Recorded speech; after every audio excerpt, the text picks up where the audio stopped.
Disability is not inability.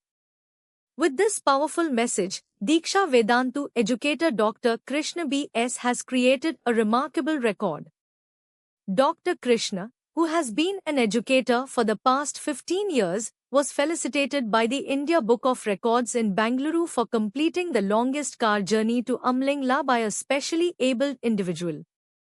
He drove an incredible 1,261 kilometers in just 10 days, completely solo and without a support driver. His journey began in Chandigarh and took him through Jozila Pass, Kargil, Leh and Hanle, before reaching Umlingla at an altitude of 19,024 feet, the world's highest motorable pass. Speaking at the felicitation ceremony, Dr. Krishna said he did not undertake the journey simply to set a record, but to prove that disability should never limit a person's dreams. The record certificate was presented by India Book of Records representative Harish R. in the presence of students, faculty and dignitaries at Diksha Vedantu's KMWA PU College in Mahalakshmipuram. Dr. Krishna's extraordinary journey is a powerful reminder. Never let limitations define your possibilities.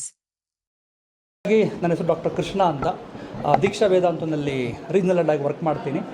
ಹಾಗೂ ನನ್ನ journey ಬಂದು ಕರ್ನಾಟಕದಿಂದ physically ಚಾಲೆಂಜ್ಡಲ್ಲಿ Umling La ಪಾಸಿಗೆ ಕಾರ್ನ drive ಮಾಡ್ಕೊಂಡು ಹೋಗಿರೋದು ನಾನೇ first ಇದ್ದೀನಿ.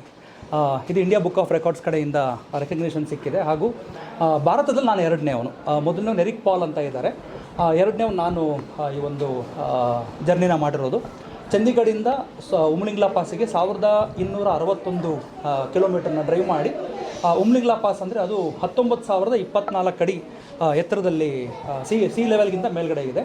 ಅಲ್ಲಿ ಆಕ್ಸಿಜನ್ ಲೆವೆಲ್ ಕಡಿಮೆ ಇರುತ್ತೆ. ಸೊ ಅಲ್ಲಿಗೆ ಫಿಸಿಕಲಿ ಚಾಲೆಂಜಲ್ಲಿ ಡ್ರೈವ್ ಮಾಡ್ಕೊಂಡು ಹೋಗಿ ಇದೊಂದು ರೆಕಾರ್ಡ್ನ ನಾನು ಕ್ರಿಯೇಟ್ ಮಾಡಿದ್ದೀನಿ ಅನ್ನೋದಕ್ಕಿಂತ ನೇಚರ್ ನನ್ನ ಕಡೆಯಿಂದ ಮಾಡಿಸಿದೆ. ಮತ್ತು ನನ್ನ ವೈಫು ಮಗ ಇದಕ್ಕೆ ಸಾಥ್ ಕೊಟ್ಟಿದ್ದಾರೆ. ಹಾಗೂ ನಮ್ಮೆಲ್ಲ ಫ್ಯಾಮಿಲಿ ಮೆಂಬರ್ಸು, ನಮ್ಮ ತಂದೆ ತಾಯಿ ತಮ್ಮ ಎಲ್ಲರೂ, ಅವರೆಲ್ಲರ ಪ್ರೋತ್ಸಾಹದಿಂದ ಆ್ಯಂಡ್ ಎಸ್ಪೆಷಲಿ ದೀಕ್ಷಾ ವೇದಾಂತದಿಂದ, ಬಿಕಾಸ್ ಅವರು ನನಗೆ ಒಂದು ಪ್ರೋತ್ಸಾಹ ಕೊಟ್ಟು, ಇಲ್ಲ ನೀನು ಮಾಡ್ಬೋದು, ಬಿಕಾಸ್ ರಜಾ ಕೊಡಬೇಕಲ್ಲ, ಎಲ್ಲ ರಜಾ ಕೊಟ್ಟು ಮಾಡಿ ಇದೊಂದು ಪ್ರೋತ್ಸಾಹ ಕೊಟ್ಟಿದ್ದಾರೆ. ಅದಕ್ಕೆ ನಾನೆಲ್ಲರಿಗೂ ಆಭಾರಿಯಾಗಿದ್ದೀನಿ. ಹಾಗೂ ಕನ್ನಡಿಗನಾಗಿ ಇದನ್ನು ಹೇಳ್ಕೊಳ್ಳಿಕ್ಕೆ ನನಗೆ ಭಾಳ ಹೆಮ್ಮೆ ಆಗುತ್ತೆ. ಟೋಟಲ್ ಎಷ್ಟು ಕಿಲೋಮೀಟರ್ ಇಲ್ಲಿಂದ ಅಲ್ಲಿಗೆ ಎಷ್ಟು ದಿನ ಜರ್ನಿ ತಗೊಂಡಿದ್ದೀರಾ ಸರ್? ಟೋಟಲ್ಲು ನಾನು ಚಂಡೀಗಢವರೆಗೂ ಕಾರ್ನ ಟ್ರಾನ್ಸ್ಪೋರ್ಟ್ ಮಾಡಿದೆ ಸರ್, ಟ್ರಕ್ಕಲ್ಲಿ. ಅಲ್ಲಿಂದ ನಾನು ಕಾರ್ನ ಕಲೆಕ್ಟ್ ಮಾಡಿಕೊಂಡು 6th ಡೇ, ಅಂದರೆ ನಾನು ಜುಲೈ 10ನೇ ತಾರೀಕು ಹೊರಟಿದ್ದು, ಜುಲೈ 15ನೇ ತಾರೀಕು ನಾವು ಉಮ್ಲಿಂಗ್ಲಾಗೆ ಹೋದ್ವಿ. ಆದರೆ ನಿಮಗೆ ಡಿಸ್ಟೆನ್ಸ್ ತೊಗೊಂಡ್ರೆ ಕಡಿಮೆ ಇದೆ, ಬಿಕಾಸ್ ಇಲ್ಲಿ ಚಂಡೀಗಢದಿಂದ ಉಮ್ಲಿಂಗ್ಲಾಗೆ ಸುಮಾರು ಒಂದು 800 ಕಿಲೋಮೀಟರ್ ಆಗುತ್ತೆ. ಆದರೆ ನೀವು ಅನ್ಕೋಬೋದು 800 ಕಿಲೋಮೀಟ್ರು 5 ದಿನ ಬೇಕಾ ಅಂತ. ಪ್ರಾಬ್ಲಮ್ ಏನಂದರೆ ಲದಾಖ್ ಬಂದು ಹೈ ಆಲ್ಟಿಟ್ಯೂಡಲ್ಲಿ ಇರೋದ್ರಿಂದ ನಾವು ಲೇಗ್ ಹೋಗಬೇಕು. ಲೇನಲ್ಲಿ ಅದು 11,400 ಫೀಟಲ್ಲಿರುತ್ತೆ. ಅಲ್ಲಿ 2 ಡೇಸ್ ಅಕ್ಲಮಟೈಸ್ ಆಗಬೇಕು. ಅದಾದಮೇಲೆ ಹ್ಯಾನ್ಲೇಗೆ ಹೋಗ್ಬೇಕು. ಅಲ್ಲಿಂದ ಹ್ಯಾನ್ಲೇನಲ್ಲಿ 1 ದಿನ ಅಕ್ಲಮಟೈಸ್ ಆಗಬೇಕು. ಅದಾದಮೇಲೆ ನಾವು ಉಮ್ಲಿಂಗ್ಲಾಗೆ ಟ್ರಾವೆಲ್ ಮಾಡಬೇಕು. ನಾವು ಒಂದೇ ಸರ್ತಿ ಟ್ರಾವೆಲ್ ಮಾಡಬಾರ್ದು ಅಂತಿಲ್ಲ. ಟ್ರಾವೆಲ್ ಮಾಡಿದ್ರೆ ಪ್ರಾಬ್ಲಮ್ ಏನಾಗುತ್ತೆ, ನಿಮಗೆ AMS ಅಂತ ಕರೀತಾರೆ, ಅಕ್ಯೂಟ್ ಮೌಂಟೇನ್ ಸಿಕ್ನೆಸ್ ಅಂತ. ಸೊ ಅಕ್ಯೂಟ್ ಮೌಂಟೇನ್ ಸಿಕ್ನೆಸ್ ಆಗಿಬಿಟ್ರೆ ನೀವೇನು ಮಾಡಲಿಕ್ಕಾಗಲ್ಲ. ಅದು ಹೆಡ್ಏಕ್ ಆಗ್ಬೋದು, ಅಥವಾ ವಾಮಿಟಿಂಗ್ ಆಗುತ್ತೆ, ಕೆಲವು ಸರಿ ಚೆಸ್ಟ್ ಪೈನ್ ಬರುತ್ತೆ, ಇದೆಲ್ಲ ಪ್ರಾಬ್ಲಮ್ಗಳಾಗುತ್ತೆ. ಆ್ಯಕ್ಚುಲಿ ನನ್ನ ವೈಫಿಗೆ ಆಯಿತು. ನಾವು ಇಷ್ಟೆಲ್ಲ ಮಾಡಿದ ಮೇಲೆ ಅವ್ರಿಗೆ ಚೆಸ್ಟ್ ಪೈನ್ ಬಂತು. ಅಲ್ಲಿ ಪ್ರೈಮರಿ ಹೆಲ್ತ್ ಕ್ಲಿನಿಕ್ ಕರ್ಕೊಂಡು ಹೋಗಿ ಅವ್ರಿಗೆ ಆಕ್ಸಿಜನ್ ಎಲ್ಲ ಕೊಡಿಸಿ ನಾವು ಕರ್ಕೊಂಡು ಬಂದ್ವಿ.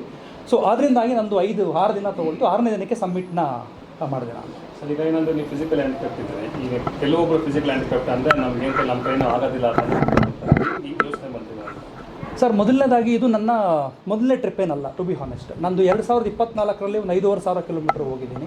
2025ರಲ್ಲಿ ಒಂದು 6,000 ಡ್ರೈವ್ ಮಾಡಿದೆ. ಇದೆಲ್ಲ ನಾರ್ಮಲ್ ಓವರ್ಲ್ಯಾಂಡೇ ಮಾಡಿದ್ದು. ಅಂದರೆ ಈ north side, east side, west ಸೈಡೆಲ್ಲ ಹೋಗಿದ್ವಿ. ಈ ಸರ್ತಿ ಎಲ್ಲಿ ಹೋಗ್ಬೇಕಂತ ಹೇಳಿದ್ರೆ, ನನಗೆ ಮೊದಲಿಂದ ಏನಂದರೆ ಫಿಸಿಕಲ್ ಡಿಸಬಿಲಿಟಿ ಈಸ್ ನಾಟ್ ಇನೇಬಿಲಿಟಿ. ಆ ಡಿಸಬಿಲಿಟಿ ಅನ್ನೋದು ಮೈಂಡಲ್ಲಿರುತ್ತೆ, ಬಾಡಿನಲ್ಲಿಲ್ಲ. ಅದನ್ನು ನಾವು ಪ್ರೂವ್ ಮಾಡಬೇಕು. ಮತ್ತು ಎರಡನೇದು, ನಂತರ ಇರುವಂತಹ ತುಂಬ ಫಿಸಿಕಲಿ ಚಾಲೆಂಜು ನಾನು ನೋಡ್ತಿರ್ತೀನಲ್ವ, ಅವರು ಮೊದಲು ಮಾರಲಿ ಅವರು ಕುಗ್ಗೋಗಿರ್ತಾರೆ, ನಮ್ಮ ಕೈಲಿ ಏನೂ ಆಗಲ್ಲ ಅಂತ. ಆ ಒಂದು ಮಾರಲ್ ಸಪೋರ್ಟ್ನ ಬೂಸ್ಟ್ ಮಾಡಬೇಕು. ಮತ್ತು ನನಗಿಷ್ಟೆಲ್ಲ ಮಾಡಲಿಕ್ಕೆ ಏನಂತಾರೆ, ನಿಮಗೆ ಒಂದು ಸಪೋರ್ಟಿಂಗ್ ಫ್ಯಾಕ್ಟರ್ ಬೇಕಲ್ಲ, ನನ್ನ ತಂದೆ ತಾಯಿನೇ. ಯಾಕಂದರೆ ಅವರು ನನ್ನನ್ನು ಬೆಳೆಸಿರೋ ರೀತಿ, ನಮ್ಮ ತಾಯಿ ಬೆಳೆಸಿರೋ ರೀತಿ ಇದೆಯಲ್ಲ, ಅದು ನನಗೆ ಆ ಒಂದು ಮೋಟಿವೇಶನ್ನು ಮತ್ತು ಅದೊಂದು ಏನಂತಾರೆ ಜಿದ್ದಿ ಅಂತಾರಲ್ಲ, ಅದನ್ನು ಬರಲಿಕ್ಕೆ ಸಹಾಯ ಮಾಡಿದೆ. ಮುಂದಿನ ಟ್ರಿಪ್ ಅಂದರೆ ಅಪ್ಪ ಅಮ್ಮ ಮಕ್ಕ ನೋಡ್ತಾ ಇದ್ದಾರೆ. ನಂದು ಡ್ರೀಮ್ ಟ್ರಿಪ್ ಇರೋದು ಬಂದು ಬೆಂಗಳೂರಿಂದ ಇಂಗ್ಲೆಂಡಿಗೆ ಹೋಗಬೇಕು ಅಂತ, ಲಂಡನ್ ಬೈ ರೋಡ್ ಲಂಡನ್ಗೆ ಬೈ ರೋಡ್ ಹೋಗಬೇಕು ಅಂತ. ಸುಮಾರು 35,000 ಕಿಲೋಮೀಟರ್ ಆಗುತ್ತೆ. ಅದು ಡ್ರೀಮ್ ಇದೆ. ಇವಾಗ ನನಗೆ ಟೈಮು ಮತ್ತು ಫಿನಾನ್ಷಿಯಲಿ ಎಲ್ಲ ಸ್ಟೇಬಲ್ ಆದಮೇಲೆ ಅದೊಂದು ಟ್ರಿಪ್ನ ಲೈಫಲ್ಲಿ ಮಾಡೇ ಮಾಡ್ತೀನಿ. Thanks sir. Thank you sir, thank you.